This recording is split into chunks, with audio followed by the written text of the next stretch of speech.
আপনার বোন গরিব হোক, ফকির হোক, মিসকিন হোক, ধনী হোক, শহরাতওয়ালা হোক, শরীয়ত যেই কথা বললেন যে বোনের হিস্সা, বোনের হক, বোনের ভাগের সম্পত্তি আদায় করে দিতে হবে।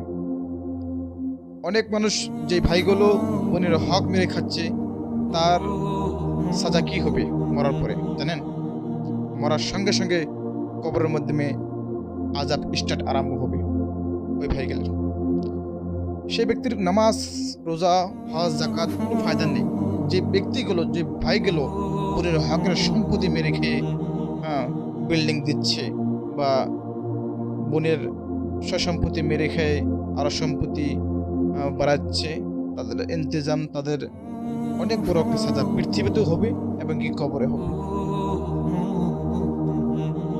বোনের হক আদায় করে দিতে হবে, এটি শরীয়ত বলে। এখন আপনি আদায় করে দিবেন না, এটি আপনার পার্সোনাল ম্যাটার। কিন্তু যেটাই শরীয়ত বলল, হাদিস কোরআন যেটা বলে যে বোনের এক একটা হিস্সা, এক একটা সম্পত্তির হিস্সা আদায় করে দিতে হবে। তুমি যদি আদায় করে না দাও, তোমার না নামাজ বেকার, তোমার রোজা বেকার, তোমার যাকাত সাদকা সমস্ত বেকার। কি লাভ তোমার?